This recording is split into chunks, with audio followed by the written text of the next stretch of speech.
Olá, começa agora o Segurança em Foco, programa que melhor debate a segurança e todos os assuntos relacionados ao tema na TV Alagoana. O Segurança em Foco dessa semana tem dois assuntos que estão bem presentes no nosso dia a dia. A redução do número de homicídios aqui em Alagoas. E o outro, a presença cada vez mais constante do tráfico de droga na periferia de Maceió. E para debater esses assuntos, nós temos a presença dos já conhecidos do nosso time de comentaristas, o Dr. Flávio Saraiva, o Dr. Geraldo de Magela e o Dr. Leonardo de Moraes. Daqui a pouquinho a gente volta com todo esse debate.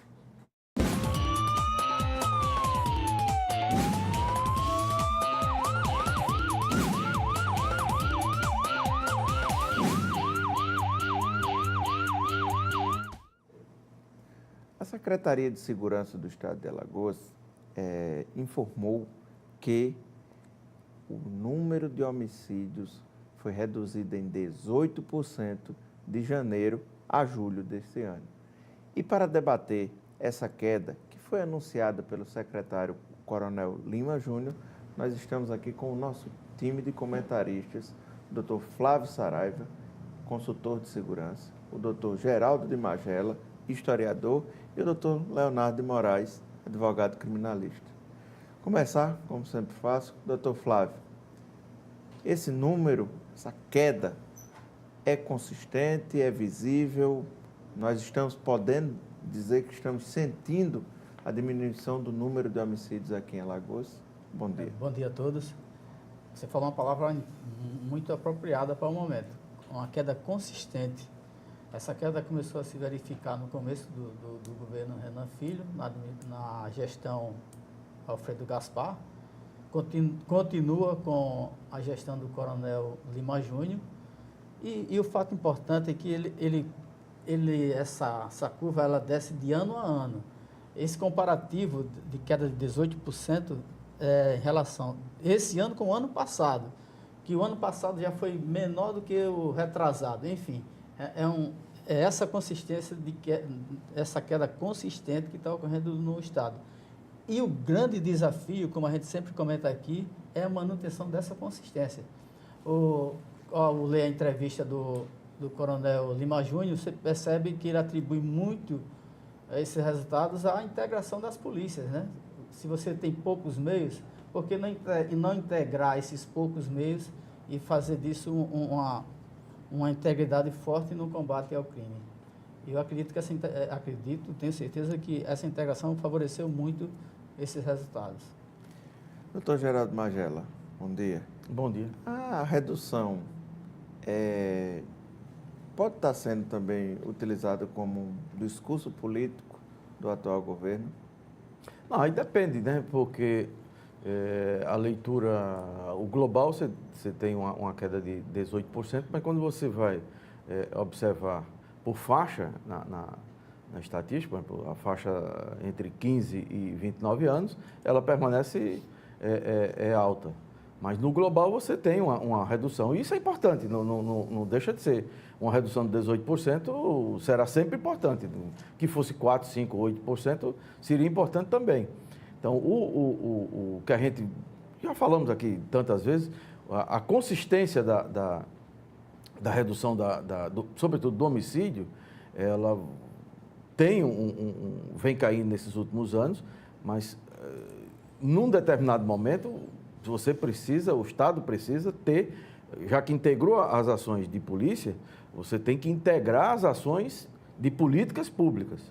E aí não há nenhuma ação que seja da integração, para você evitar com que jovens, que são os que mais têm sido vítimas da violência homicida, continuem sendo os alvos preferenciais ou das brigas de facções, ou do varejo do tráfico, ou outro tipo de violência que tem ocorrido na periferia de Maceió. Não só na periferia de Maceió, mas no estado de Alagoas. Todas as cidades, e sobretudo os grandes núcleos, Arapiraca, Pilar, São Miguel dos Campos, Penedo, a Grande Maceió, os indicadores mostram que são crescentes, ou pelo menos foram crescentes, ao longo pelo menos das últimas 2 décadas, de 1 década e meia, por exemplo, dos últimos 15 anos, a violência nessas áreas. O programa Brasil Mais Seguro, ele tinha, um dos pontos era os municípios de Maceió, Arapiraca, Marechal, Rio Largo e Pilar. Não há, até o momento, o resultado que tenha sido apresentado, o resultado do Brasil Mais Seguro. Essas cidades continuam sendo cidades polos de violência. E aí são as mais variadas. O domínio de facções, o varejo do tráfico nessas cidades. Então, você não tem políticas que sejam integradas com a segurança pública, as políticas públicas tanto na cultura, como na educação, como na iluminação pública, na habitação, na geração de novos empregos ou oportunidades de trabalho. Então, enquanto isso não tiver dentro de uma política geral, nós vamos ficar correndo o gato, o cachorro atrás do rabo. Num determinado momento você baixa 18%, num outro momento cresce um pouco mais em relação ao que tinha sido reduzido de 18%, mas você não tem uma política que seja uma política que unifique as ações do Estado, do governo federal, nem se fala porque esse acabou por completo. Não há nenhuma política na área de segurança pública do governo federal. Doutor Leonardo, o senhor concorda com essa visão do doutor Magela? Acha que a população, acha também, né? Quero fazer 2 perguntas. Que a população está sentindo essa redução no número de homicídios? Bom dia a todos. Aparentemente, eu não vejo modificações, né? As pessoas se encontram com medo, assustadas por o número de crimes, mas é um dado estatístico, né? A redução de 18% tem que ser comemorado. Se fosse 1, a gente poderia comemorar. 18% é uma redução grande. Realmente, observando o que acontece do ponto de vista de policiamento ostensivo, eu vejo uma modificação grande, né, visível, de que o Estado, do ponto de vista de presença de policiais, está mais seguro do que qualquer dia que eu me lembre. Ao mesmo tempo, a gente também tem uma preocupação em relação às periferias. Claro que a gente circula por muitos lugares de Alagoas, né, de Maceió, mas existem bairros periféricos que a segurança não é tão grande quanto o que acontece, por exemplo, no bairro da Ponta Verde e Farol, e assim por diante. Mas se é um dado, tem que ser comemorado. Agora, do ponto de vista da aparência das pessoas, eu não vejo mudar muita coisa, não. Eu tive até esse cuidado quando escolhemos esse tema para abordar essa semana, e saber em relação às pessoas se existe esse sentimento de que estamos mais seguros. E as pessoas pensam justamente o contrário, né, de que a insegurança ela chegou até a aumentar. Se é uma redução do número de homicídios, que é o crime por excelência, claro que sim, tem que ser comemorado. Só que esse dado é muito cíclico. Ele pode ser hoje reduzido 18%, amanhã pode ser que ele reduza menos. Que em um mês o número de homicídios aconteça em grande número. Em várias capitais estão queimando ônibus aí, como acontece em Fortaleza, etc., né? Como aconteceu também em Minas Gerais. Então, esse número ele é cíclico. O interessante seria que esse número permanecesse como algo constante, como foi falado agora pelo doutor Flávio. Agora, o que está sendo feito em relação à manutenção desse número menor de homicídios? O que é feito para a proteção das gerações futuras, com educação, com cultura, com esporte?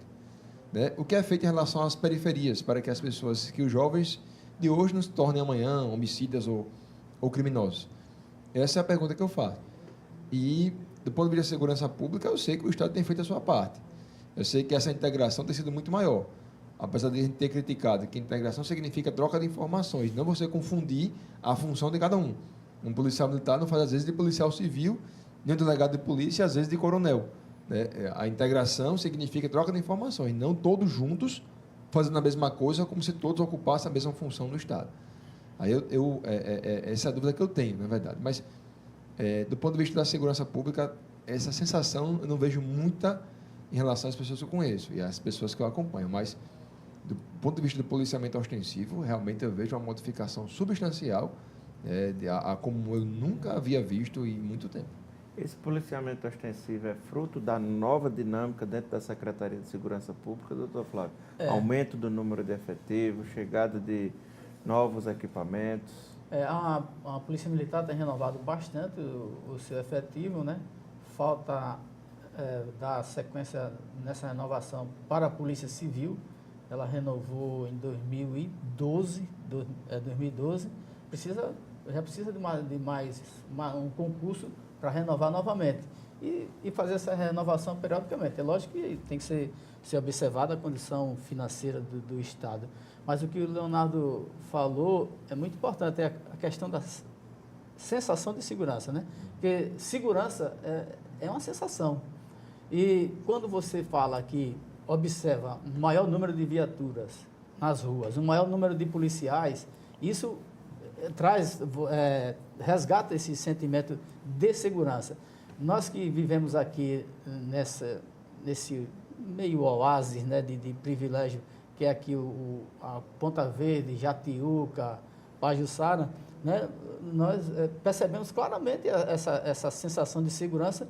Por onde você olha, você vê um amarelinho, né? É a Ronda no Bairro, é a Força Tarefa. Aqui embaixo na orla você vê viatura da UPLIT e tudo isso contribui. Esses fatores, esses elementos, homem, viatura, a ostensividade, isso certamente impacta na prevenção. Se impacta na prevenção, tem um resultado favorável. Mas 903 mortes nesse período não é um número elevado ainda? Claro, é elevado, mas... São quase 1.000 pessoas em Alagoas, não necessariamente Alagoas. Quando você compara, tudo isso, a comparação estatística, que o Magela também sempre explora isso e com bastante sapiência, é o seguinte, é de 1 para 100 mil.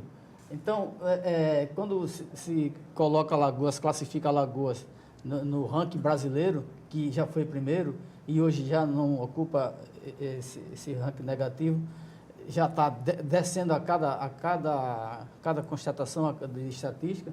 Então, isso é que é importante. Nós temos essa estatística decrescente. A manutenção dessa estatística vai nos conduzir a números suportáveis, mas ninguém que suporta a dor da perda de um único. Você imagine 900 que podem ter vitimado 900 famílias, né? Essa comparação dos números ela é fundamental, sobretudo de acordo com a nossa realidade.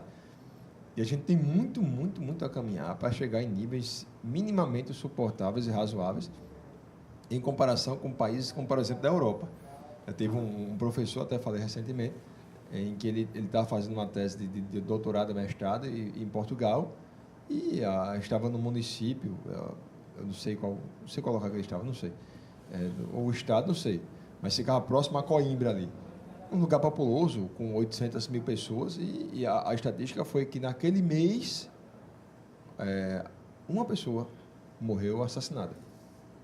Né? A gente tem aqui um número absurdo, né, de pessoas que morrem numa semana só, num dia, em uma segunda-feira. Com 16 assassinatos. Os países mais desenvolvidos, do ponto de vista cultural, observam números como esse, isso é um estado de guerra.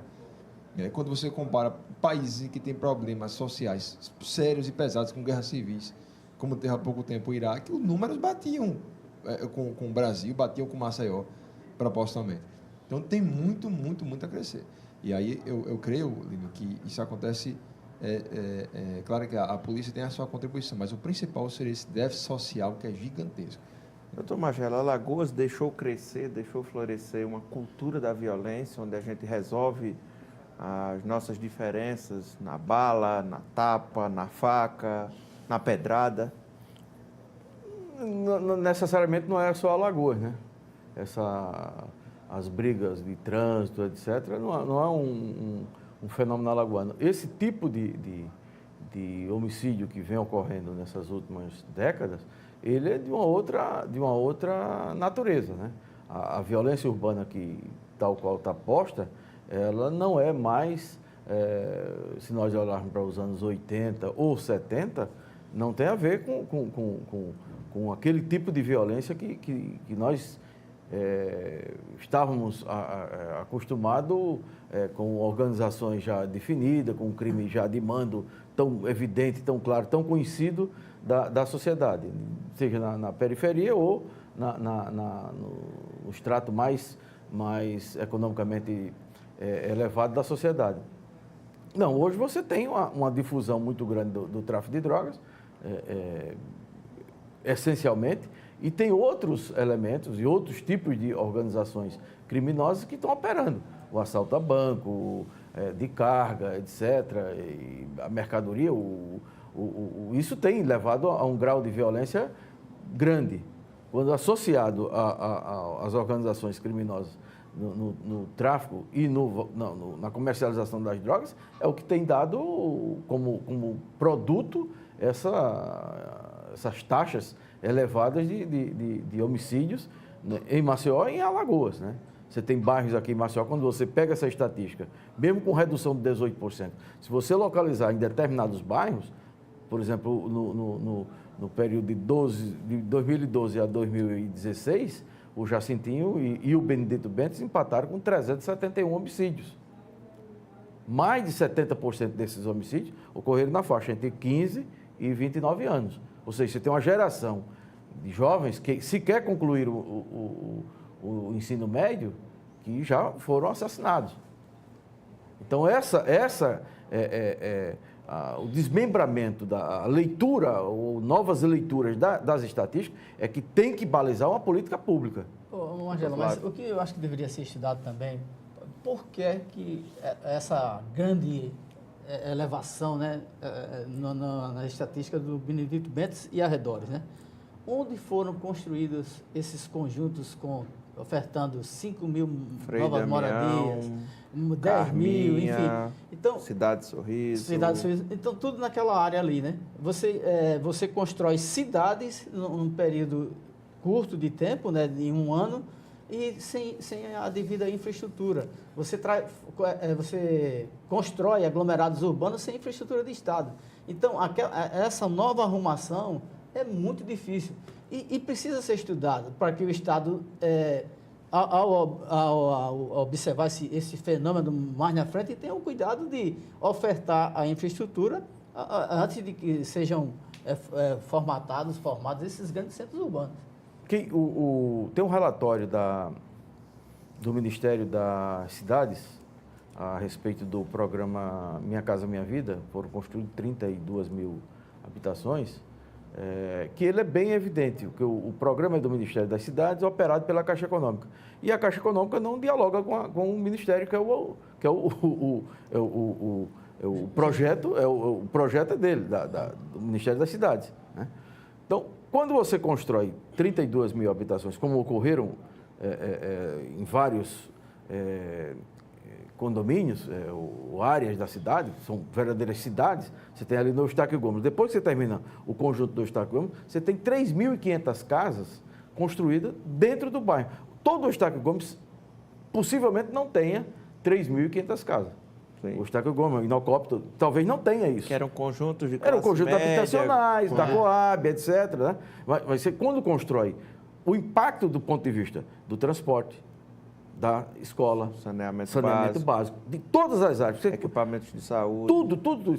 Esses conjuntos foram construídos, aprovados pela Prefeitura, e a Prefeitura, por exemplo, o que é o fundamental da Prefeitura, que é a infraestrutura, não foi dado na essência. Então, você transferiu urbano, né? 3 mil e tantas pessoas para lá, não tem creche, não tem escola. Foram inaugurados sem esses equipamentos públicos, que são essenciais na instalação do conjunto. O Zé Aprígio Vilela, todos. Aí o que é que acontece? Você já tem o tráfego dominando. Que as pessoas que foram para lá, cara, não tem o ônibus no horário.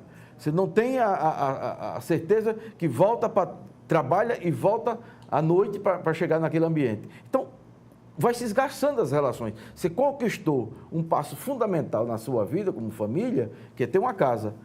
E você perdeu a possibilidade. Você comprou a casa e não tem a possibilidade de ter os filhos na escola no entorno onde você está morando. Então, você cria um ambiente de vulnerabilidade, completa vulnerabilidade. Então, o crime organizado, o tráfico, vai se instalando, porque ele está vendo como é que a cidade está se espalhando e ele vai operando nessa área. Tudo a gente percebe que é uma questão de falta de planejamento, né? Mas Maceió, ela nasceu para ser uma cidade pequena, ela quer crescer e quando cresce dessa forma, aí, de forma desordenada. Eu tive há pouco tempo atrás, na própria cidade de Sorriso, né? Tem um rapaz que é filho de uma pessoa que a gente conhece, que estava passando por alguns problemas, e fomos lá. E a gente percebe justamente isso, é a falta de escola. Lá tem até uma escola recentemente construída, mas estava lá em reformas, mas está uma parede cheia de lodo, o capim da altura dessa parede. Então, é um abandono, né? Você é passado para um local, você vai ter a oportunidade de ter uma casa própria, mas a estrutura mínima não é oferecida. Aí depois se diz que a decisão sobre os jovens hoje se metem nos crimes e se envolvem sem pensar em seu futuro, mas você, quando observa ao seu lado, percebe que não tem futuro nenhum. E tem a pessoa que trafica drogas, que vai lhe oferecer um dinheiro mais fácil, que vai ganhar um tênis que você nunca teve. Vira uma presa fácil, vai ser um jovem, vai ser um delinquente. É uma realidade que vai acontecer. Por isso que a gente vê a redução dos números, mas tem que ser atrelada a um projeto social importante, porque esse déficit, o que acontece hoje é produto do que não foi feito, de alguma omissão, do que não foi planejado. Do que não foi plantado anteriormente. Mas erros também foram cometidos na segurança pública daqui de Alagoas, especialmente na última década. Alguns erros que são apontados, como a vinda do traficante Fernandinho Beiramar, como a Alagoas tem uma o experiência desmantelamento. fabulosa sobre isso. Alagoas passou mais de 4 anos durante o governo TEL sem concurso nas áreas de segurança pública. Também. A gente também teve a vinda do general Sarrocha, que passou um ano muito complicado dentro da gestão. Se critica o general Sarrocha, talvez por não conhecer as pretensões dele. Ele tinha um plano para a segurança pública muito interessante. Mas não foi efetivado mesmo que nenhum momento. A Secretaria de Segurança é um técnico de futebol. Né? Não apresentou resultado de um ano. Ele insistiu no Gabriel Jesus quando tinha a possibilidade de Firmino. Dificilmente um sai bem. Né? É complicado. O general Sarrocha é um experimentado, é um homem com experiência mundial, que cumpriu missões pelo Exército. Ele tinha um plano. Foi ele que plantou essa sementinha aí da inteligência.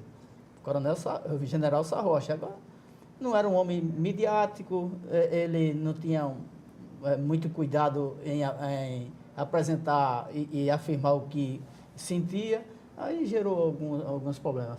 Mas, voltando ao assunto, sobre esses grandes aglomerados urbanos, Rio Largo vive essa experiência terrível, terrível. E eu tive a oportunidade de ir na delegacia de Rio Largo e ter o prazer de encontrar um policial vocacionado e comprometido, né, com a solução dos problemas. Lá na delegacia de Rio Largo, ele está construindo um núcleo de atendimento a menores vítimas de violência. Aí como é que você vai receber um menor, né, uma criança na delegacia, se você não tem uma ambientação apropriada?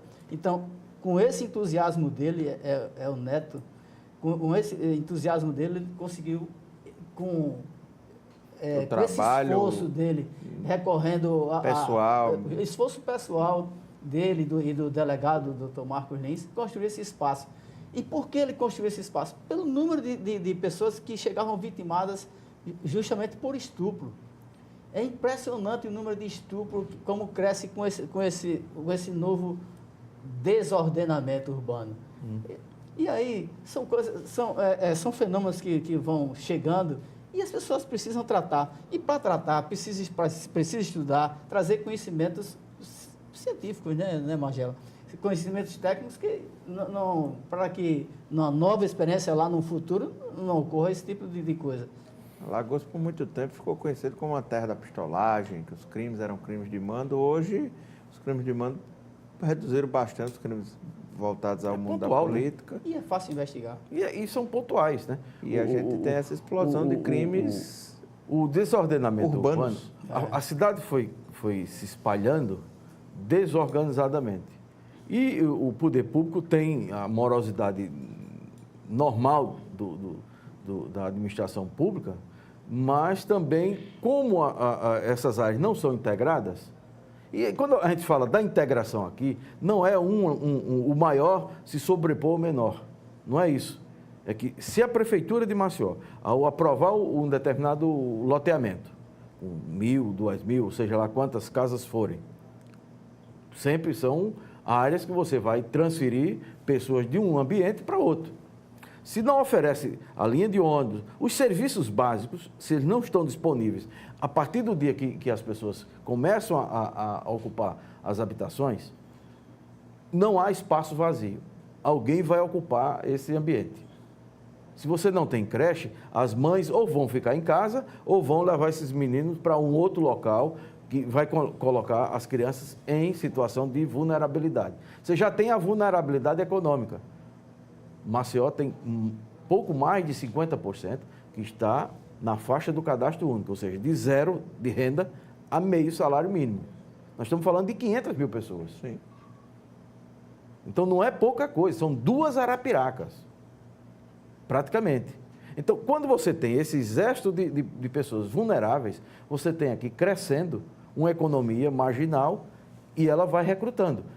O presídio está lotado, são 8 mil, 9 mil, seja lá quantas mil pessoas tenha nos presídios.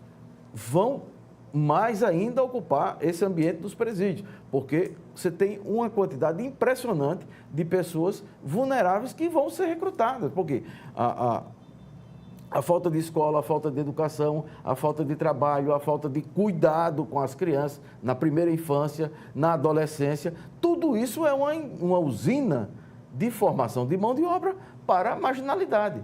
Não é que as pessoas que são pobres são vocacionadas para isso. Não existe vocação para isso. Existe situação de vulnerabilidade.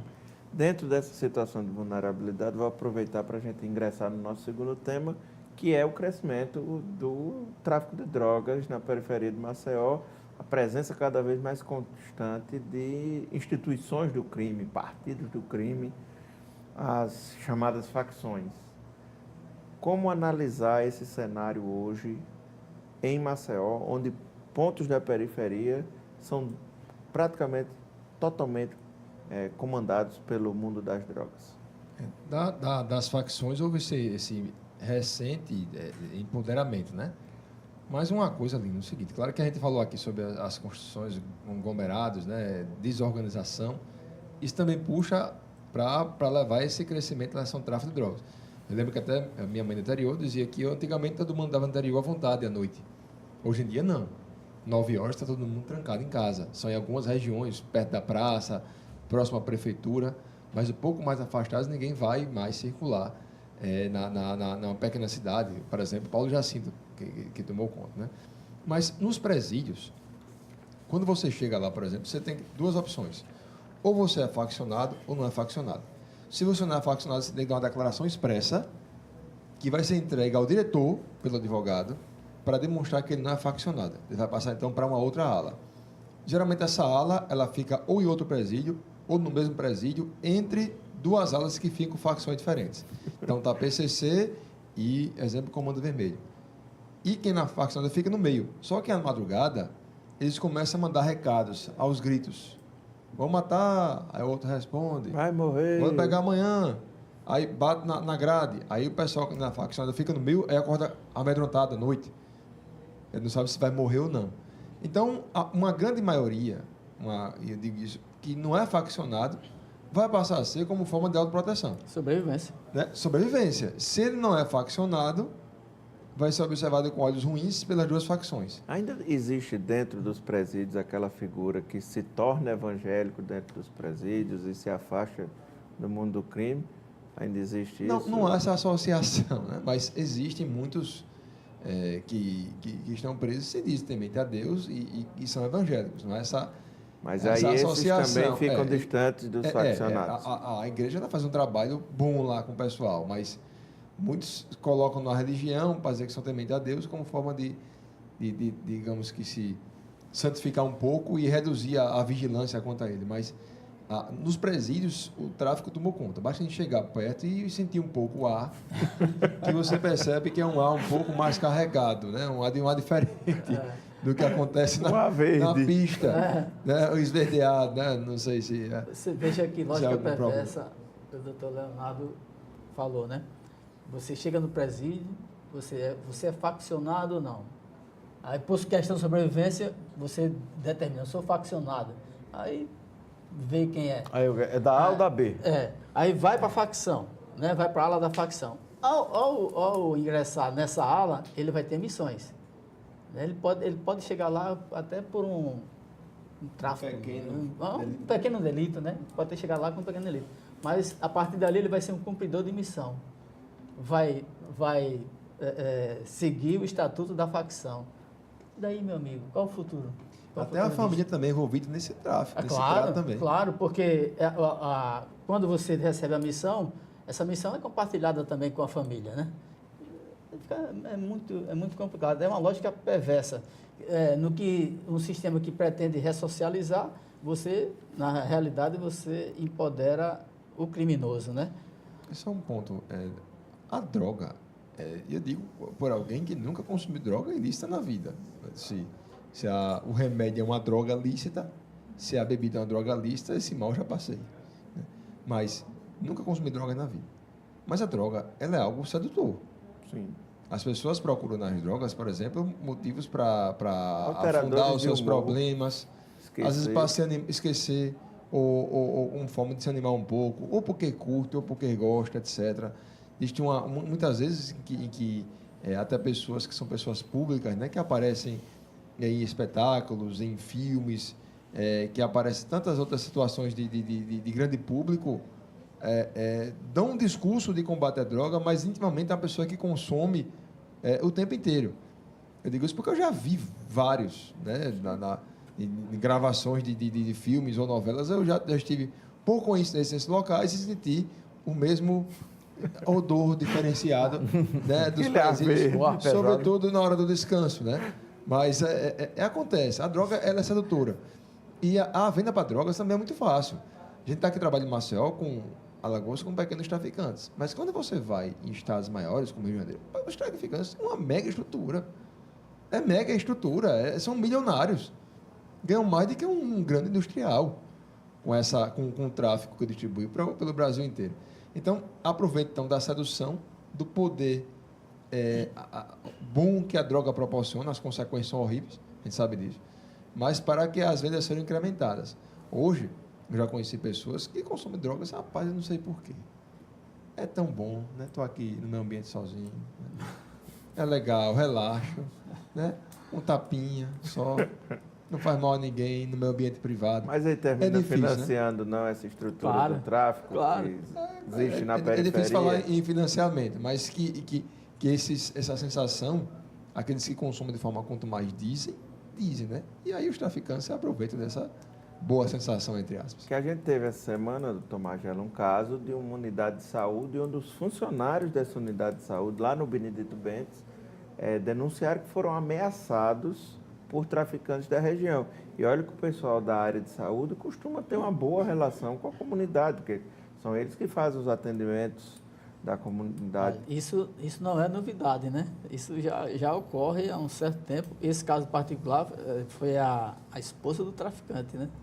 Que foi lá e disse, olha, resolvam comigo, senão eu trago a minha tropa, né?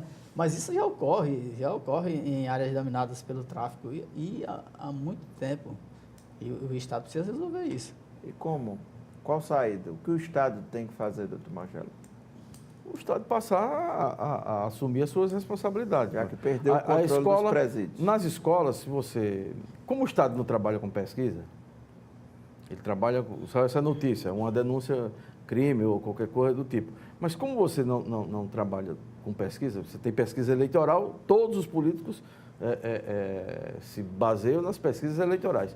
O Estado não tem pesquisa para absolutamente nada. Se fizer uma pesquisa dentro das escolas, você vai perceber o grau de violência que tem ocorrido dentro das escolas. Idem nos hospitais, nos minis pronto-socorro, nas unidades básicas de saúde. Tanto em Maceió quanto no interior de Alagoas. E, se você espalhar, no Brasil inteiro. Por quê? Porque o tráfico, ele enraizou na sociedade brasileira, porque é uma grande economia. O sujeito foi preso recentemente na Bahia, com um patrimônio de 30 milhões, avaliado em 30 milhões. Ele mudou de nome, mudou de identidade, estudou, formou-se em Direito, passou na OAB e estava operando como advogado. Então, a vida legal dele com um novo nome era um advogado, mas ele continuava no tráfico. Recente aqui, que foi um traficante procurado, inclusive. Procurado, né?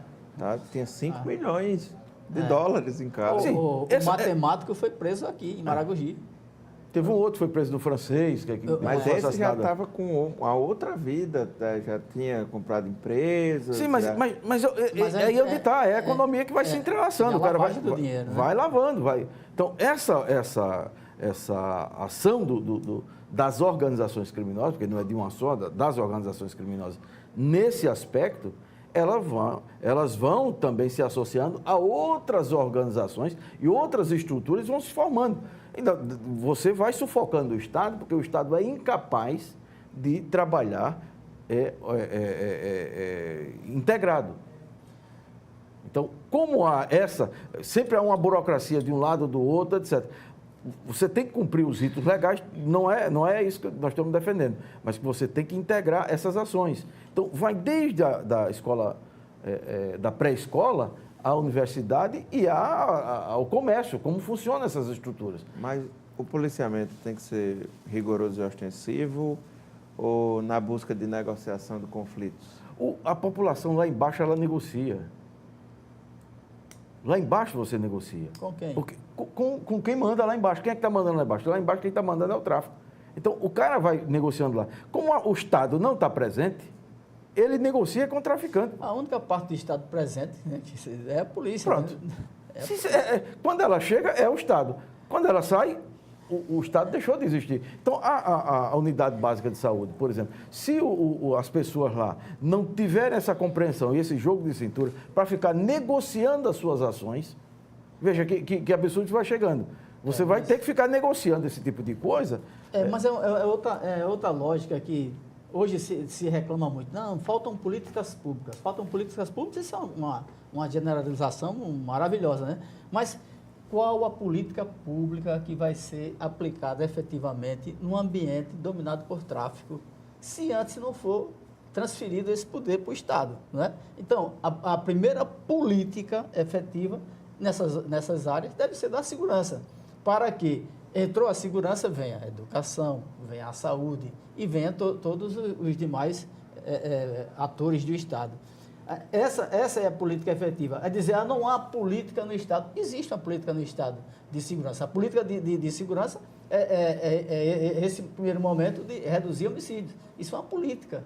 Há esse problema agora, a administração do presídio. Isso, se você comparar os incidentes, os registros de incidentes no sistema penitenciário de Alagoas com os demais estados, Alagoas vive um certo privilégio, mesmo diante de todas essas constatações já faladas aqui por mim, pelo Leonardo, pelo Magela.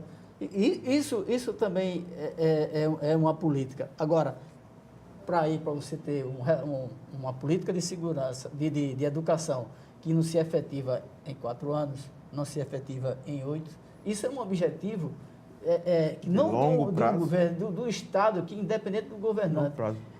Isso seria um plano aí multianual. Então, e essas políticas, elas têm que ser casadas, a segurança com a educação, com cultura, com as políticas já municipalizadas da assistência social, que está no âmbito do município, que está no âmbito do município, do Estado e da União, tem que se comunicar. Necessariamente elas têm que se comunicar. Agora, você imagina, em 20 anos, estou falando de 2 décadas, fechando agora em dezembro, 14 secretários de segurança passaram com o atual. E nenhuma empresa, em 20 anos, mudando 14 vezes a sua presidência ou a sua diretoria, sobretudo quando muda o secretário, você muda a diretoria, sim, ela vai prosperar. Mas vamos lá, o atual governo está no segundo secretário. O segundo secretário. Então, os 2 governos anteriores erraram. Veja só, porque tem 12 secretários em 2 governos. Não, se fosse assim, seria ótimo. Acertou, errou. Até o Vilela, acertou, errou. Foram campeões. Acertou, errou. Não é isso. É que você não tem política. Você tem o secretário A executou esse tipo de ação, o B executou uma outra ação, o C outra ação. Então, como isso não está casado com a política geral, Você não tem políticas fundamentais mesmo. Quando diz políticas, são ações. Qual é a política? Dentro da política de segurança, você tem a valorização dos policiais, você tem a questão do tratamento dos policiais, você tem a questão penitenciária. Você tem a administração interna. A gestão da segurança. É muito mais complexo do que você dizer. Quando a gente diz a política, aí quando você vai detalhar, é esse detalhamento que você vai precisar de inteligência, pessoas da área de inteligência, mas pessoas da área da criminalística, de equipamentos, de tecnologia, de tudo isso.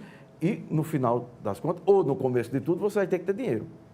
Você só opera a política, você pode pensar a política, mas se você tiver recursos.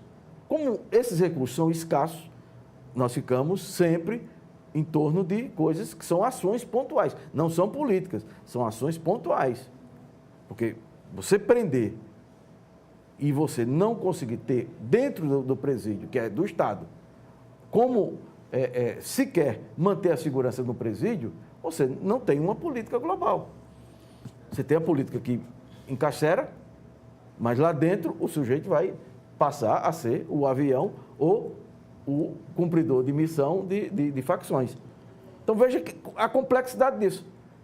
É permanente, você tem que ter uma política como a da educação. Você bota o menino hoje na creche, na pré-escola, ele vai sair pronto com o curso do segundo, o ensino médio concluído. Pode ser vestibular, pode ser um curso técnico, profissional, e ele vai cuidar da vida dele. Essa mesma ação você tem que ter na área de segurança. Doutor Leonardo? Algumas medidas têm sido feitas para tentar até reduzir essa quantidade até de relações entre a pessoa que entra no presídio de um jeito e sai pior, né? Por exemplo, o CNJ... Sai de outro pior, né? Sai pior, né? Entra de um jeito e sai muito pior do que entrou, né? Por exemplo, o CNJ determinou o seguinte, que as penitenciárias, de modo geral, são estimuladas a ter lá dentro bibliotecas e escolas. Aqui em Maceió, os presídios, de modo geral, tinham escola lá dentro. A gente percebia que tinha um quadro negro, tinha uma grade que ficava o professor e do outro lado ficavam as carteiras com os alunos. Separava. Hoje não tem mais. Não tem. Isso é um ponto. Segundo. Não tem mais escola dentro dos presídios? Não tem. Existe o módulo trabalhador, que é um módulo, que é um presídio dentro do presídio, que é diferente. Mas a escola não existe. Segundo, a ocupação só acontece quem está nesse módulo trabalhador, que cabe, parece que 300 pessoas. São quase 3 mil que tem lá. 300 pessoas é um universo de 10% são os privilegiados. Isso em um presídio. Isso no módulo complexo como um todo. Aqui em Maceió, não falo do Agreste, não. O banho de sol com a recreação. Existia, então, os campos de futebol, você percebe que lá tem quadras, estão desativadas. Se você for para um presídio, como, por exemplo, o próprio Cadeão, que é a primeira casa de custódia de Maceió, você percebe que ficam várias alas nos presídios, né? Do lado, alas, em cima aquela telebrasilite, e o banho de sol significa o quê? Quando vai durante o dia, eles trancam, então, as celas, todos ficam lá, misturados uns com os outros. Mas não tem o campo de futebol, não tem mais a escola, não tem mais recreação. Aí disse que se estimula a ressocialização, porque ele preso vai pensar no mal que ele fez e vai ser uma pessoa melhor. Esse estímulo não vai acontecer quando o contato que é feito com outras pessoas, que tem que acontecer, mas nem sempre é melhor contato, quando o tempo é muito mais ocioso para eles e é um tempo em que ele fica esperando o tempo passar, né, para saber se a prisão... O advogado falou que eu vou ficar aqui mais ou menos uns 6 meses. Ele está no segundo mês, tem mais 4 meses lá, na mesma rotina todos os dias. E com o telefone...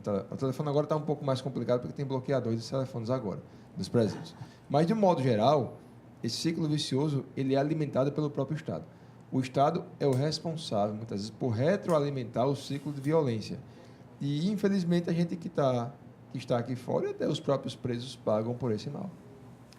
Doutor Leonardo, quero agradecer sua presença, agradecer também a presença do Dr. Geraldo Magela, agradecer a presença do Dr. Flávio Saraiva e agradecer a você que ficou acompanhando a gente durante esse debate, que discutiu hoje a redução da violência, a redução do número de homicídios aqui em Alagoas e a presença cada vez mais constante do mundo do tráfico de drogas na periferia da nossa capital. Peço para que você continue ligado na nossa programação e na semana que vem o Segurança em Foco está de volta. Muito obrigado.